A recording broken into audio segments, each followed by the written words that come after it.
The conflict in West Asia seems to be heating up. The latest, at least a dozen missiles were fired at a military base used by US-led coalition forces in western Iraq on Saturday.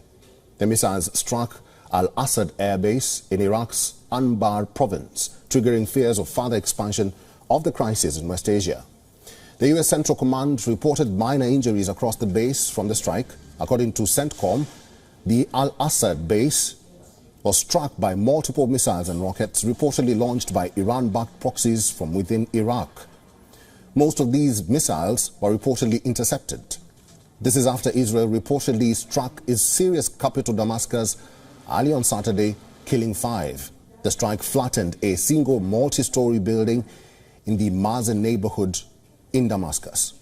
Iran has claimed the 5 dead in the Israeli strike were all members of the Iranian Revolutionary Guard Corps. These include 2 heads of the Iranian Army's information unit. As per reports, the building was being used by Iranian advisors supporting President Bashar al-Assad. There are also suggestions that a meeting of the IRGC was underway. This is not the first time Iran has alleged the death of IRGC members.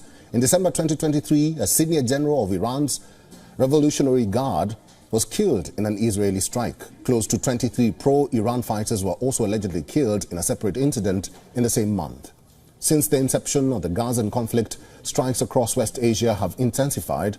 Earlier on January 16th, Iran claimed to have conducted preemptive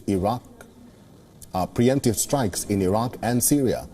A day prior to this, Iran also struck Erbil, the de facto capital of Iraq's semi-autonomous Kurdistan region.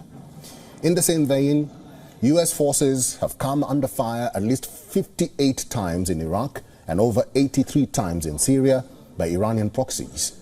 These attacks usually consist of either rockets or kamikaze drones.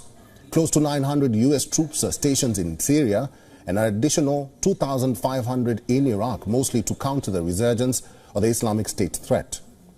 Earlier on January 5th, Iraqi Prime Minister Mohammed Shia al-Sudani's office moved to evict forces following a US drone strike in Baghdad.